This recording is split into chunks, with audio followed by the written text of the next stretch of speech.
Bom dia a todas as pessoas que estão aqui conosco. Para mim é uma alegria poder participar desse momento da USE e conversar um pouco sobre essa proposta que nos foi trazida, que é a fé sem obras é morta. Agradeço a Alexandra pelo convite que me fez e vamos então aqui, nesse nosso bate-papo despretensioso, conversar um pouco sobre essa frase. Porque essa frase ela é muito discutida na exegese. Essa frase ela é de Tiago, não o apóstolo, efetivamente, mas Tiago na sua carta, na sua epístola. Tiago escreve uma só epístola, uma só carta. E essa ideia que ele traz dentro do contexto que ele quer trabalhar é justamente para chamar a atenção sobre o que é fé, o que é obras. É importante nós percebermos esse aspecto, porque há dois entendimentos, há duas obras diferentes. Quando o apóstolo Paulo trabalha a palavra obras, ele se refere às obras da lei, aquelas obras que a lei mosaica estabelecia o que fazer, quando fazer. Então, quando Paulo, de certa forma, criticava as obras, ele não criticava as obras no sentido que o apóstolo, que Tiago traz, mas ele criticava as obras da lei. Por isso que há uma aparente contradição entre o que o apóstolo Paulo falou aos Efésios, na sua carta aos Efésios, lá no capítulo 2, e aquilo que o apóstolo, que Tiago fala na sua carta, também no capítulo 2. A diferença é que Tiago vai explicar o que é a ideia da obra alicerçada na fé. E o apóstolo Paulo, principalmente essa ideia aos Efésios, ele falava a um povo gentílico. Ele não falava para judeus. E por que Paulo, então, foi dizer que a fé era necessária e ele, de certa forma, deixava as obras de lado? Porque ele estava querendo dizer que aquele povo gentílico não era imposta, ou não eram impostas, as obras da lei. E que para eles bastava a fé. Não precisaria ligarem-se, não precisariam se ligar às ideias da obra, a ideia judaica, porque é preciso perceber que os efésios eram gentílicos e não judeus. E nesse sentido, então, é que surge uma aparente contradição. Paulo dizendo que a fé era o ponto preponderante, e Tiago, na sua epístola, dizendo que a fé sem obras é morta. Mas é interessante nós mergulharmos na carta de Tiago para entender, porque a ideia do fora da caridade não há salvação, que está lá no capítulo 15 do Evangelho segundo o Espiritismo, é a mesma que Tiago coloca na sua carta. Por isso, essa fé sem obras é morta e fora da caridade não há salvação, andam juntas. Porque o entendimento que o apóstolo Tiago nos colocou, ou nos leva a compreender, é justamente a ideia da caridade. Porque uma obra vazia, uma obra por obrigação, uma obra por força da circunstância, ou força das circunstâncias, ela não é uma obra no sentido específico que Tiago coloca. E não é uma caridade, no sentido que Kardec nos traz no capítulo 15 do Evangelho segundo o Espiritismo. Não é a caridade conforme vemos lá na questão 886 do Livro dos Espíritos. Então, eu peço licença para fazer pequenas leituras da carta de Tiago sobre esse assunto da fé sem obras. Ele trabalha 3 elementos na carta para indicar características de aplicabilidade da fé. Porque para Tiago, as obras eram o fruto, a fé era a semente.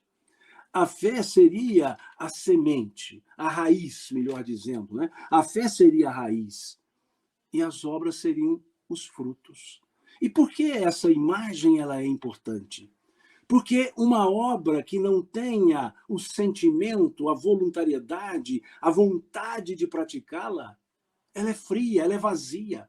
Uma caridade só é caridade quando há sentimento.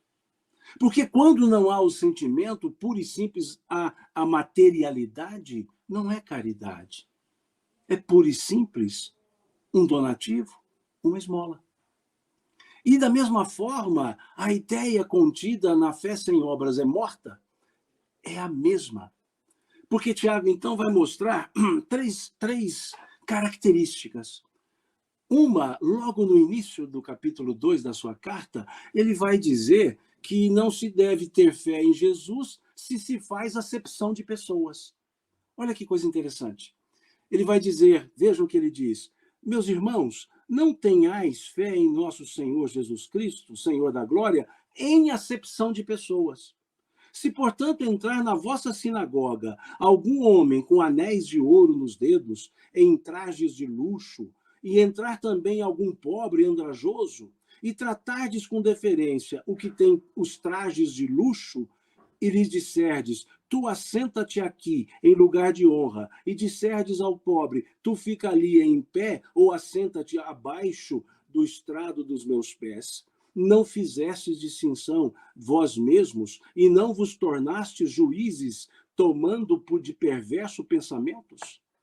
Então, o primeiro ponto que ele quer chamar a atenção é que nessa vivência do sentimento, na vivência da fé, não se faz acepção de pessoas.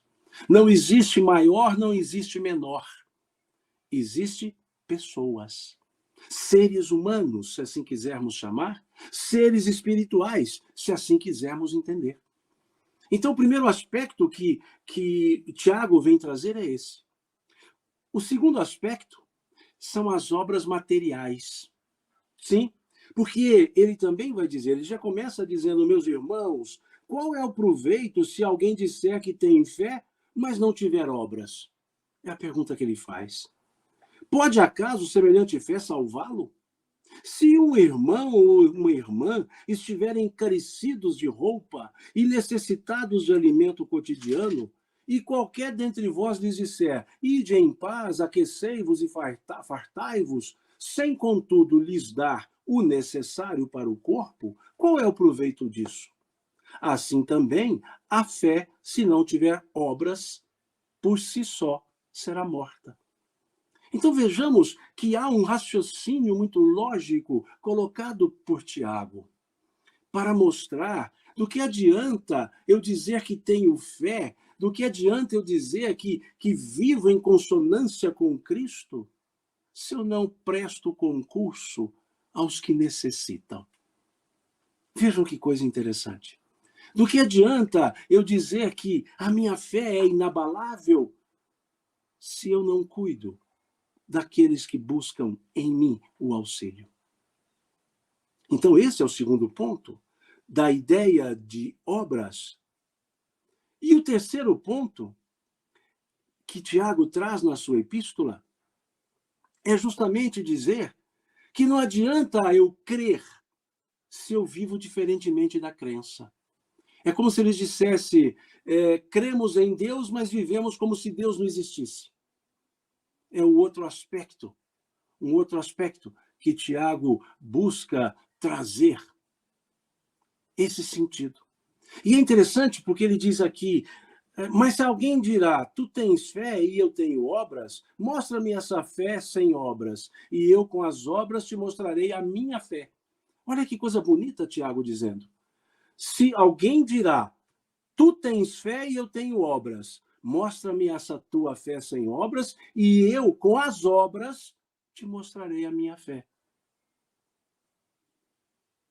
Veja que perfeição. E eu, com as minhas obras, te mostrarei a minha fé. Ou seja, a fé, ela não é algo que fica incrustada. A fé não é algo que fica fechada. A fé se demonstra pelas atitudes. Aqui ele quer mostrar agora que a atitude tem que estar em consonância com a crença, com aquilo que se diz seguir. E aí vem dizendo assim: crês tu que Deus é um só? Fazes bem. Até os demônios creem. No entanto, tremem. Olha que força essa frase. Tu dizes, creio em Deus. Que bom. Mas os demônios também creem, só que eles tremem. Ou seja, eles... Demônios aqui no termo do evangelho, né? Mas vejam, o que Tiago está querendo dizer? Que nós dizemos crer em Deus, mas não temos efetiva segurança. Não temos efetiva demonstração pelas obras. Não temos efetiva demonstração pelas obras. Mas, ele diz, os demônios também creem. E, no entanto, tremem. Ou seja, embora sejam refratários, eles sabem que Deus é a onipotência. Então vejam como o Tiago vai construindo esse raciocínio. Depois ele diz, mais à frente, queres, pois, ficar certo, ó homem insensato, de que a fé sem obras é inoperante? Não foi por obras que Abraão, o nosso pai, foi justificado, quando ofereceu sobre o altar o próprio filho Isaque?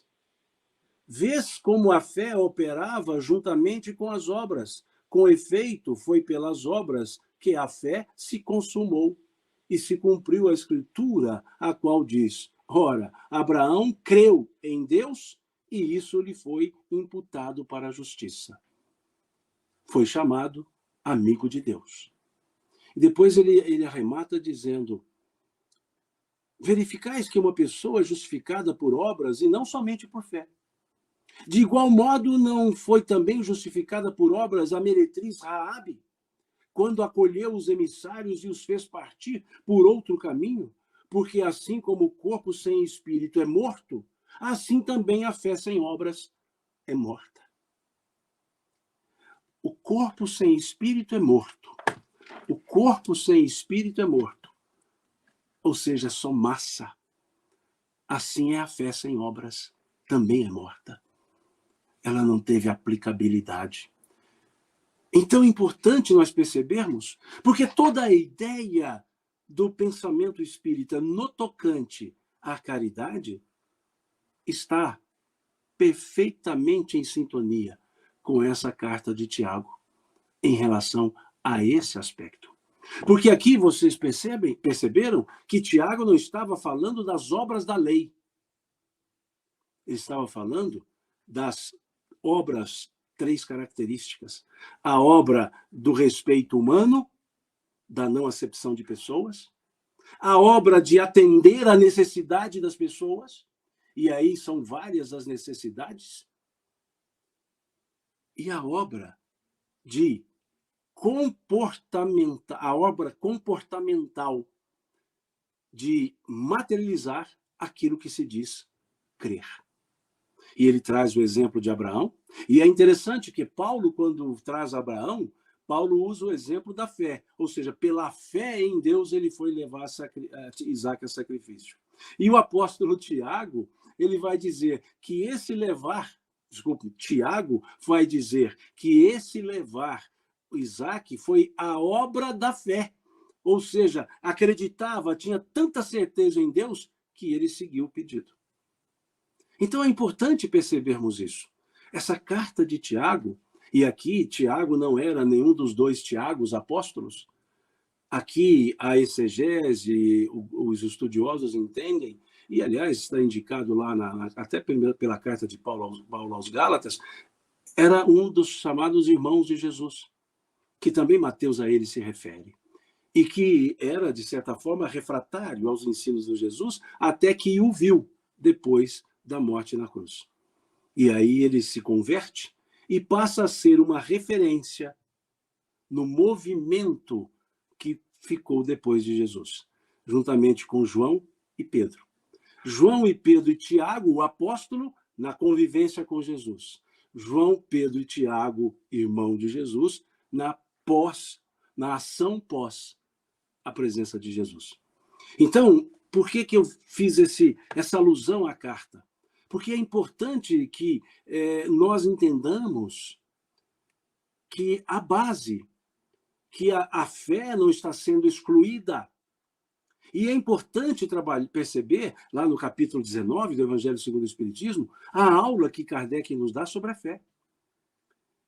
E a fé que ele chama raciocinada corretamente, apropriadamente, aliás, a fé que ele chama de raciocinada, nós podemos expandi-la para justamente a fé operante, que Emmanuel adora usar esse termo, a fé operante. E Kardec a utiliza, porque ele diz lá no capítulo 19 do Evangelho, quando ele caracteriza a fé, ele diz a fé é ativa. Olha que frase interessante de Kardec. Capítulo 19 do Evangelho segundo o Espiritismo. A fé é ativa. Ou seja, a fé não é algo puro e simples, sentimental. Ela se materializa em algo, numa atitude, num auxílio. Não é apenas contemplativa, é ativa. E o que é uma fé ativa? É aquela que gera a obra. É como se disséssemos obra consequencial da fé. A fé é causa, a obra é consequência da fé. Perfeito esse raciocínio, trazido por grandes estudiosos da estrutura exegética da carta de Tiago. E é importante perceber que esse é o raciocínio utilizado por Kardec. E aí nós vamos perceber o porquê do fora da caridade não há salvação. Não é uma salvação individual. Porque muitas pessoas praticam as obras materiais, pura e simples, sem necessário sentimento que as consubstanciem, praticam as obras para salvarem-se. Como se fosse, vou fazer uma obra, vou fazer a caridade, porque aí eu arrumo o meu lugarzinho lá no mundo espiritual. Não é isso a estrutura da fé, da obra, desculpe-me. Não é essa a estrutura da obra. Não é essa a ideia da caridade. Não é? Tal qual a ideia de Tiago que a fé sem obras é morta, também nós percebemos que a caridade é justamente um grande sentimento de amorosidade que se coloca na fé. Sim, se coloca na fé. Porque senão a fé seria pura e simplesmente uma teoria. Ficaria guardada. E a fé, voltando, Kardec dizendo, precisa ser ativa. Ativa. E a obra é justamente a atividade da fé. Não adianta eu praticar a obra sem ter o fundamento no sentimento. É tão profundo que Leon Denis, no capítulo 24 do livro Problema do Ser, do Destino e da Dor, ele escreve: quando os meus atos são bons e os meus pensamentos são maus, existe uma falsa aparência do bem. Observemos essa frase. Quando os meus atos são bons e os pensamentos são maus, existe uma falsa aparência do bem. Por quê? Porque a obra não é o ato vazio.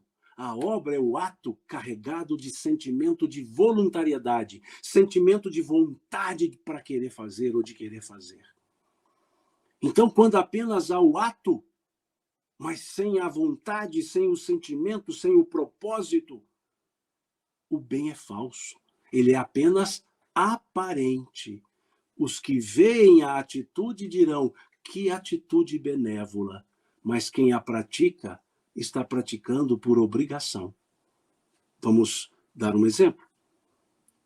Suponhamos que alguém diga a mim: Simão, você não vai participar da campanha de arrecadação de alimentos, da campanha do quilo? E aí eu vou responder: sim, claro que vou. Afinal, eu sou diretor da casa, se eu não for, o que falarão de mim? Veja, o motivo que eu vou praticar a obra é pura e simplesmente de imagem. O que pensarão a meu respeito? E não efetivamente a vontade de querer servir. a vontade de querer ser útil. Então só há obra quando há voluntariedade. Só há obra quando há vontade de fazê-la. E não para se desincumbir de uma obrigação, como muitos fazem até no exercício físico, né? Eu vejo muitas pessoas dizendo assim, eu gosto de ir à academia de manhã, porque aí eu já fico livre, desincumbo-me da obrigação. O exercício físico não é uma obrigação, é uma característica da vida corporal. Se nós ficarmos inertes, o corpo vai se definhar. Mas as pessoas fazem por obrigação. Não, eu vou lá logo de manhã porque eu já fico livre. E isso muitas vezes vem para o campo da caridade, da obra. Ah, eu já vou fazer porque eu já desincumbo-me dessa obrigação. E a obra, a caridade, não é isso. A caridade não é para desincumbirmos-nos, é para sermos úteis. Sermos úteis. E a caridade, a obra, efetivamente, ela precisa trazer o sentimento. A caridade precisa trazer. É o que está lá, numa das questões que os espíritas conhecem de cor do Livro dos Espíritos. Em uma live ontem eu falava justamente isso. São duas questões que os espíritas sabem de cor. A número 1, que essa você não acha um espírita que não a saiba, que é Deus. E a questão 886. Qual a verdadeira definição da palavra caridade, tal qual entendia Jesus? Agora é interessante essa pergunta, porque não é uma definição da caridade, é uma definição da caridade tal qual entendia Jesus. Então ali não está se perguntando o que é caridade. A pergunta é como Jesus entendia a caridade. Como Jesus entendia a caridade. E, nesse sentido, é preciso que saibamos como Jesus agia. Por isso, é importante conhecermos os ensinos de Jesus e os exemplos de Jesus. E como conhecê-los? Sem estudar na fonte. E, no caso dos espíritas, temos duas fontes. Os evangelhos e os atos, né, os ágrafos, e temos a informação ou as informações trazidas pelos espíritos. Dona Amélia Rodrigues, Emmanuel, Neio Lúcio, Humberto de Campos, o livro Boa Nova, por exemplo, o livro Jesus no Lar, por exemplo, o livro Primícias do Reino, por exemplo, Pelos Caminhos de Jesus,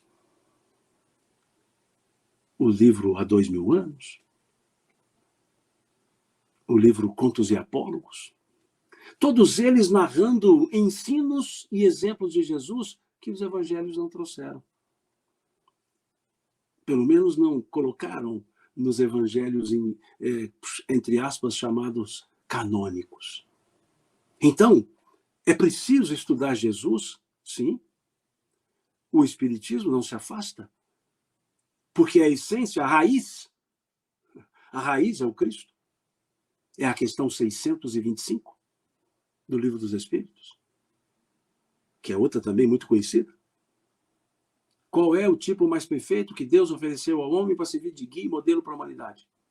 Vejamos a pergunta. Guia e modelo? Duas coisas. Guia é o que seguimos, modelo é o que copiamos. Como seguir a Jesus? Pelos seus ensinos? Como copiar os atos de Jesus? Pelos exemplos dele? Então é preciso conhecer, sim, para entender a profundidade da pergunta 886, que dizia a caridade segundo entendia Jesus. E os Espíritos respondem: benevolência para com todos. Benevolência para com todos. Sem acepção de pessoas. Mas o que Tiago havia dito na carta. Benevolência para com todos, não acepção de pessoas. Indulgência para com as imperfeições alheias. Indulgência, compreensão. Porque as pessoas somos imperfeitas.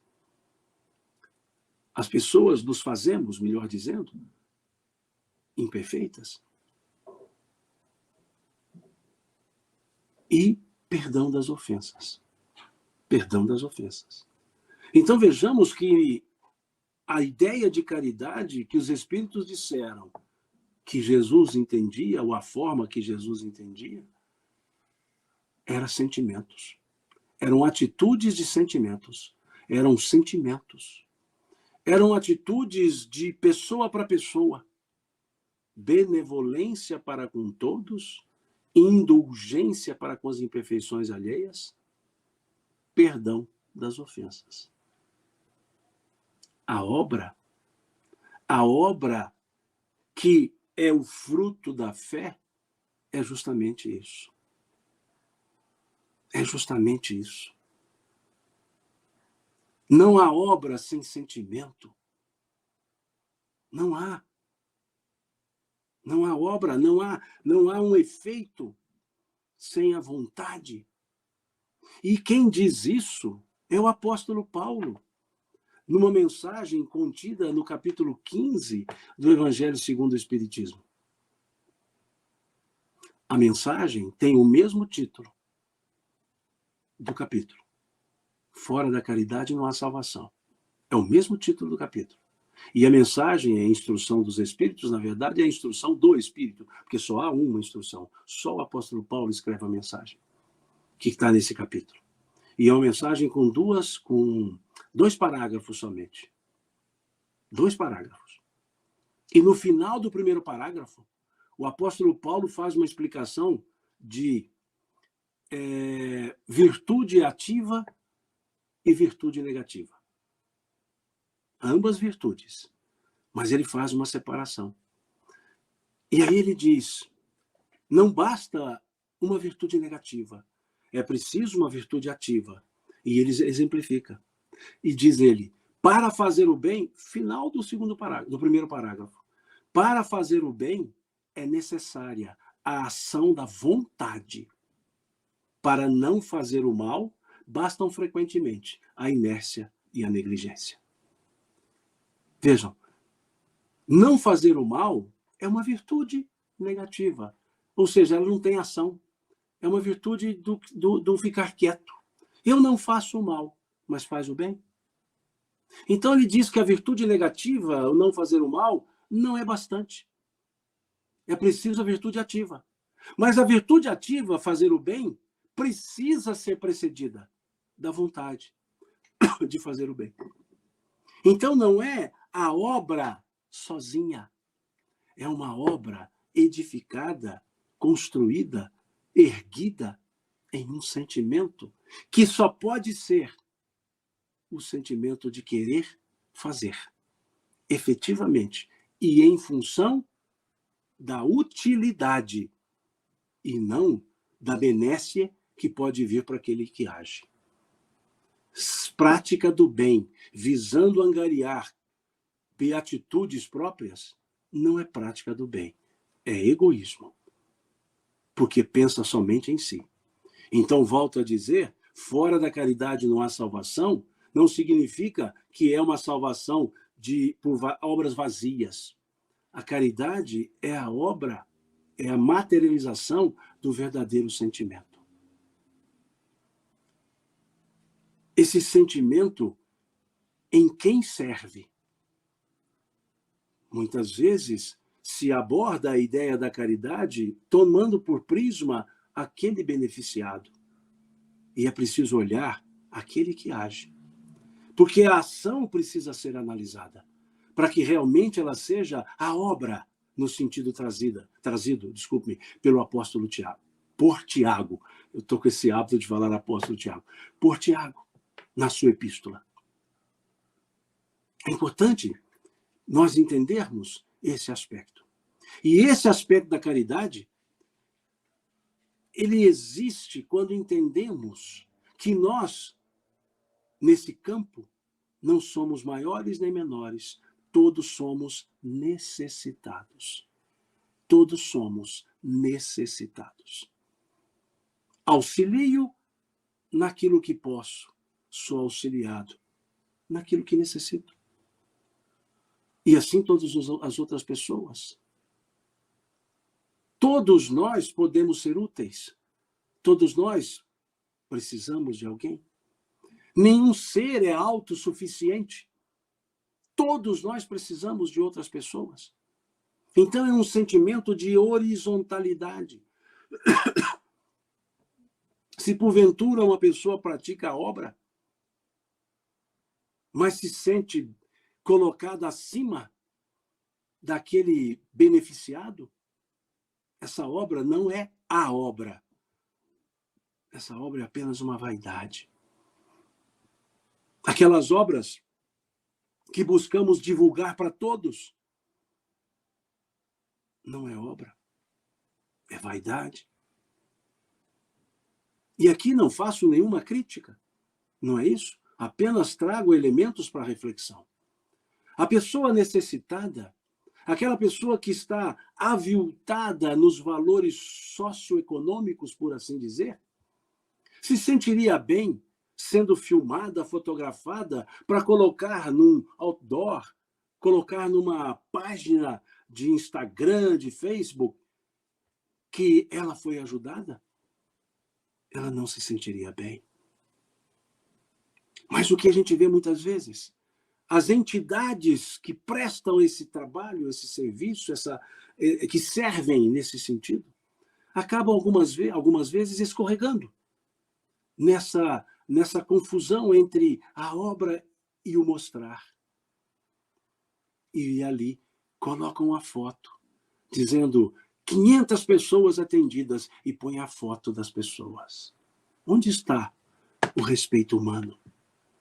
Onde está a horizontalidade? Porque não necessitamos e mostramos quem necessita. E a hombridade? Então, obra é muito mais profundo, a lógica é muito mais profunda que simplesmente fazer algo material. Fazer algo material é importantíssimo, mas é preciso que haja o sentimento, que haja vontade, que haja aquele amor fíleo, de onde vem a palavra filantropia, ou seja, aquele atendimento fruto do afeto, da amorosidade. Então é importante nós percebermos isso. Começar a perceber que a obra é aquilo que sai de mim e não necessariamente aquilo que eu faço. Não é o que eu faço, é o que sai de mim. Porque o fazer pode ser simplesmente para ser visto. Como disse o Cristo, lá no capítulo 6 do Evangelho de Mateus, sobre a esmola. Quando ele diz, tu quando deres esmola, não faças como fazem os fariseus, que as dão em pé nas praças para serem vistos pelos homens. Tu quando deres esmola, que a tua mão direita não saiba o que faz a outra. E o Pai, que tudo vê em secreto, te recompensará. E é importante percebermos essa frase de Jesus, que a mão direita, que a tua mão direita não saiba o que faz a outra. Que a tua mão direita não saiba o que faz a outra. E, numa visão geral, essa frase nós dizemos é que não devemos mostrar a obra. Não é bem isso. A obra é bom conhecer, saber, mas não precisamos mostrar o necessitado e nem quem fez. Agora é importante perceber, nessa frase de Jesus, que a tua mão direita não sabe o que faz a outra, que as duas mãos são da mesma pessoa. Ele não disse que a mão direita do teu próximo não veja o que faz a tua esquerda. Ele disse que a tua mão direita não saiba o que faz a outra. Então, as duas mãos são da mesma pessoa. Ele está dizendo que nem a pessoa se vanglorie para si mesma da obra que está praticando. Que a própria pessoa não se sinta com um galardão E não diga para ninguém, mas pense. Pura e simplesmente pense. Dizendo assim, nossa, hoje eu agi, hoje eu fiz a caridade, nossa, hoje eu estou bem, hoje eu fui bom, hoje eu fiz o bem. Que nem a pessoa se vanglorie disso. Está Jesus dizendo que o bem deveria ser tão natural, ser praticado com tanta naturalidade, quanto nós respiramos. Ninguém de nós conta quantas vezes respiramos. Ninguém de nós conta quantas vezes o nosso coração pulsa. Ninguém de nós conta quantos passos damos. Ninguém de nós conta quantas vezes piscamos. Porque isso é natural. Se uma pessoa me perguntar, Simão, quantas vezes seu coração pulsou hoje? Eu vou falar, não sei. E a pessoa vai dizer, mas você não conta? É vital. É vital. Se ele parar de pulsar, você, aspas, morre. E nem assim você conta. Não, porque é natural. Mas se alguém me perguntar, Simão, quantos atos benévolos você fez hoje? Eu vou dizer, nenhum, 1, 2, ou seja, eu conto. Eu estou contando. E enquanto eu estiver contando, a minha mão direita está sabendo o que faz a outra. Mas quando for tão natural, tal qual um coração pulsar, for tão natural fazer o bem, aí sim, minha mão direita não saberá o que faz a outra. Então a obra verdadeira é essa. Aquela que naturalmente é feita. Como se a pessoa perguntasse, mas você não percebeu que você ajudou a pessoa? Ele disse, não, eu só fiz o que eu tinha que fazer. Tinha que fazer porque assim é da natureza. É da natureza humana. É da natureza espiritual fazer. Ou seja, nada mais fiz do que o que a natureza nos colocou para fazer. Então, essas são as obras verdadeiras. São aquelas feitas para servir, para sermos úteis e calçadas no bom sentimento. Por isso, fé é a raiz, obras são os frutos. Um fruto não surge senão de uma árvore cujas raízes estão muito fortes. Então, pensemos que para a obra verdadeira, é preciso servidor. É preciso que a pessoa se sinta servidora.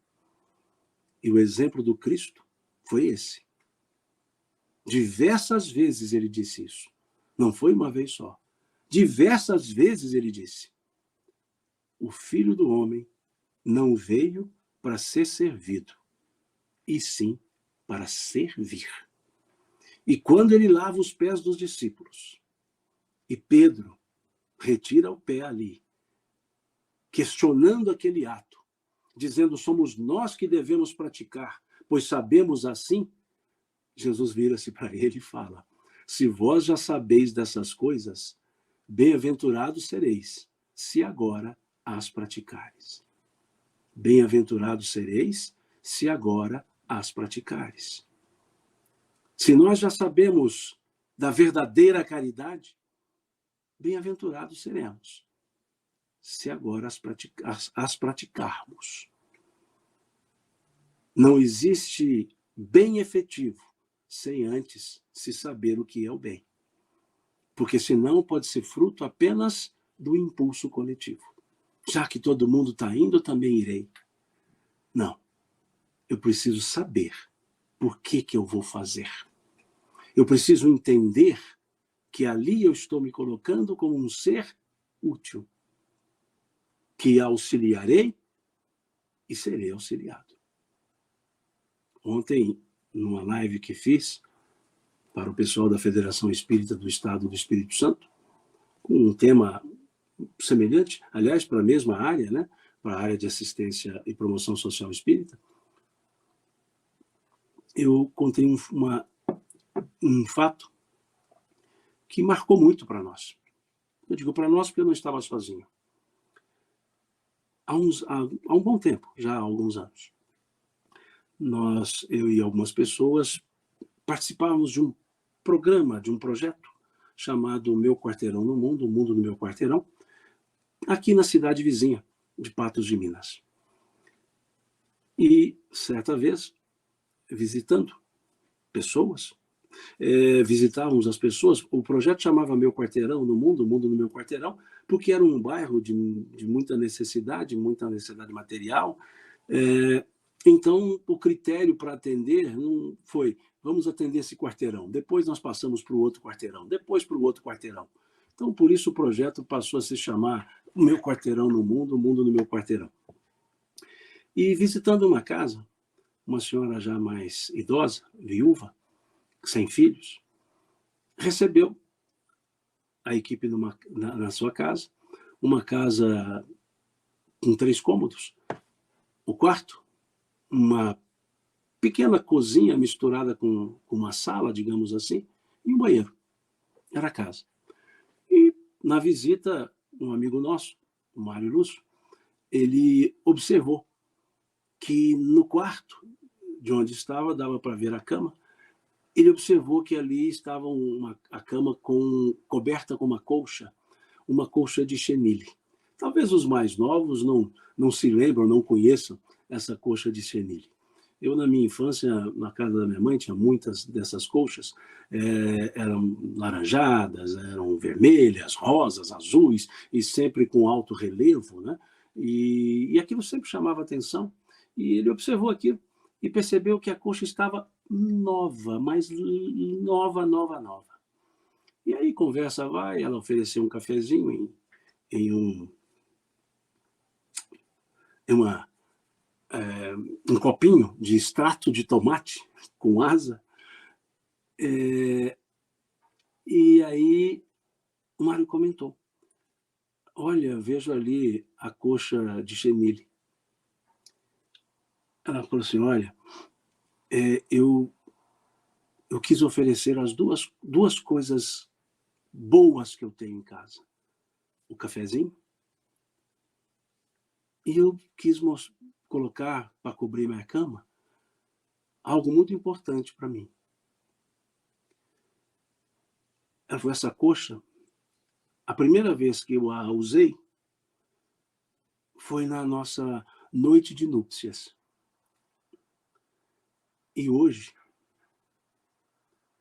é a segunda vez que eu a uso. Porque estou recebendo uma visita de pessoas que eu nunca vi e pessoas que nem sabiam que eu existia. E agora eu vejo que vocês sabem que eu existo. O que eu tinha de bom, eu ofereci a vocês.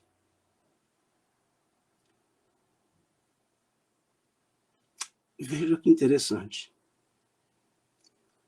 Nós fomos com o propósito de ajudar e sermos úteis e saímos de lá com um aprendizado. Um aprendizado que é justamente oferecer o melhor de nós. O que nós tivermos de mais belo para as outras pessoas. Isso me faz lembrar uma frase de Gibran Khalil Gibran, quando ele dizia: a verdadeira caridade não está em dar-me aquilo que eu preciso mais do que você, mas em dar-me aquilo que você precisa mais do que eu. Isso é a obra. Por isso, a fé, sem essa obra, ela é morta em si mesma. Agradeço ao